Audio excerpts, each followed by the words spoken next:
Bonjour, bienvenue au podcast Première Manche. Je suis contente de vous présenter Jonathan Tremblay et Éric.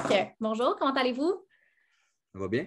Ça va bien, good. Aujourd'hui, on va traiter le sujet du comité haute performance. On va en apprendre plus sur le mandat et le rôle. Donc, pour commencer, Éric, peux-tu nous parler de ce fameux comité haute performance? Le comité haute performance il est mandaté par la corporation afin de guider la corporation et les sous-comités dans l'implantation de plans de stratégie pour atteindre les indicateurs de performance du plan stratégique. Ça, c'est la vraie vocation. OK, super. Puis c'est quoi le mandat et le rôle de... Le comité, il y a des rencontres au niveau des sous-comités. Ça, c'est des entraîneurs de toutes les régions qui sont présentes où on échange sur différents sujets, sur les différents groupes d'âge. Et puis, ces sous-comités-là font des recommandations que j'amène, moi, au comité haute performance. Puis là, les experts, on en discute ensemble. Puis selon leur expertise, puis leur champ d'intérêt, tout ça, mais ils amènent beaucoup d'expérience puis de points de vue que peut-être nous autres, les entraîneurs de notre côté, on n'aurait pas pensé. Puis ça aide à donner l'aval au projet ou à la recommandation où moi, je retourne avec les entraîneurs, puis là, je leur dis, ben garde, ça, peut-être on n'a pas pensé à ça, on n'a pas pensé à... Puis que de cette façon-là, ça nous aide à prendre des meilleures décisions pour des changements pour l'avenir, des circuits puis des programmes d'entraînement. Super. Puis qui fait partie du comité? Présentement, on a 5 personnes sur le comité. Il y a Anne-Marie Lefrançois, ex-athlète de l'équipe nationale Coupe du Monde. Elle a passé à travers toute la structure du ski québécois, vu qu'elle a commencé au club à Stoneham. Après ça, elle est montée à l'équipe régionale à Skibec, équipe du Québec de ski alpin et finalement avec l'équipe nationale. On a aussi Alain Delorme du groupe Actiform qui travaille aussi avec l'INS, puis présentement, si je ne me trompe pas, avec Water Polo Canada. On a Jonathan Tremblay, ici présent. Lui, c'est notre spécialiste scientifique. Il enseigne à l'Université de Montréal aussi. Je ne sais pas si je me trompe, c'est pas mal ça, Jonathan? C'est bon.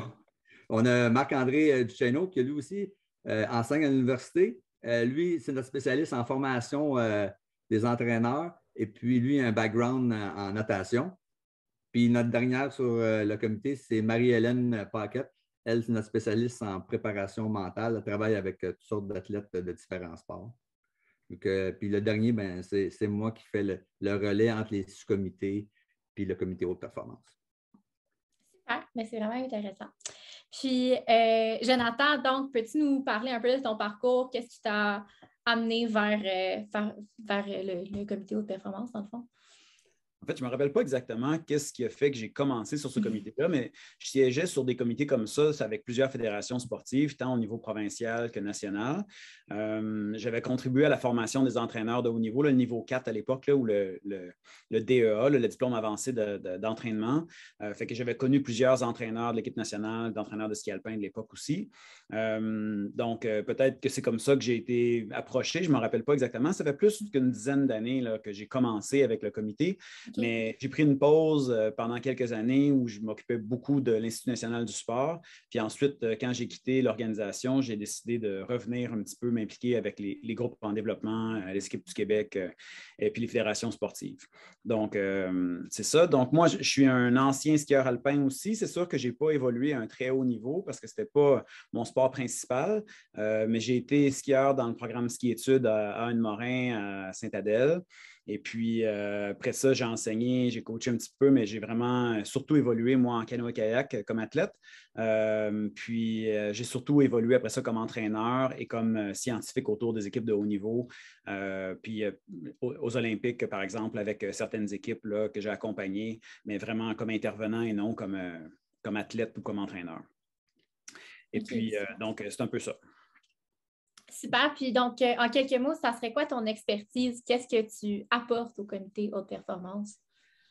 Moi, je suis un physiologiste de l'exercice. Mes études puis ma recherche portent sur la physiologie de l'exercice, mais dans un sens un peu plus large aussi, je m'intéresse à l'encadrement en général de l'athlète.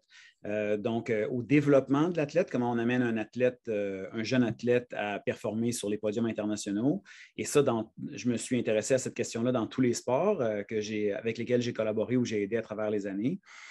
Donc, mon rôle, c'est vraiment d'amener une lumière un peu scientifique en s'appuyant sur les données probantes, sur les meilleures informations qu'on peut trouver actuellement dans la littérature pour porter des recommandations sur le développement de l'athlète, l'encadrement de l'athlète, le suivi, les méthodes d'entraînement, la planification. Donc, c'est principalement ces enjeux-là là, sur lesquels je peux amener de l'information ou amener de l'expertise.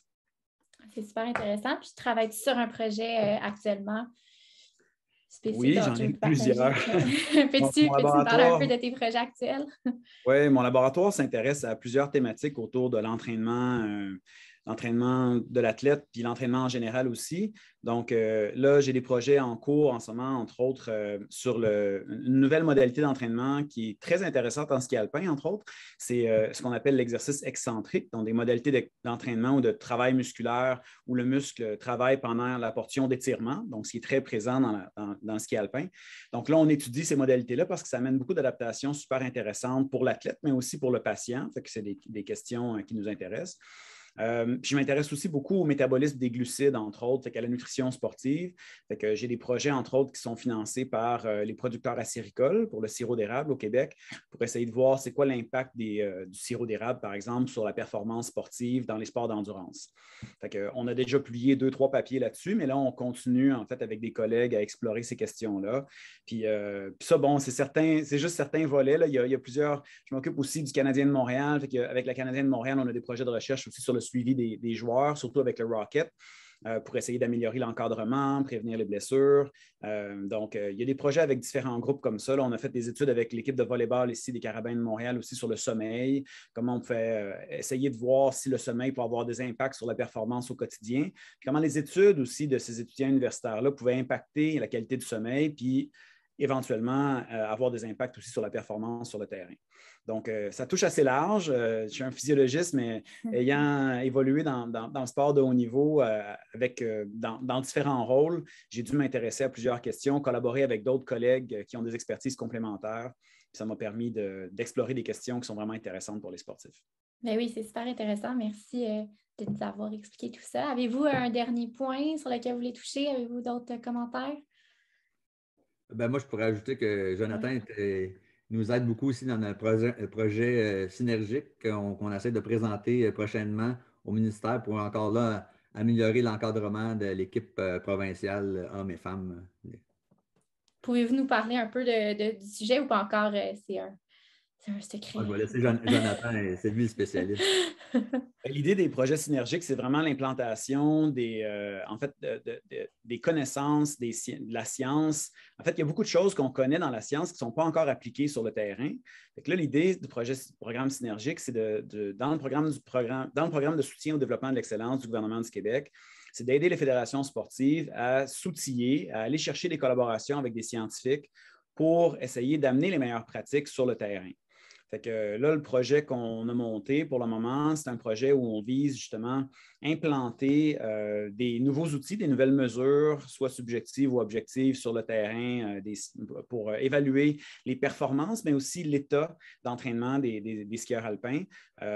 Puis ensuite, essayer de consolider ces informations-là, puis développer des outils informatiques, des visualisations, entre autres, qui vont permettre aux décideurs, donc aux entraîneurs et aux intervenants, de prendre des meilleures décisions pour encadrer l'athlète, pour s'assurer qu'il performe à leur meilleur et pour qu'il soit en santé aussi, pour éviter qu'il y ait des blessures et qu'il performe à long terme.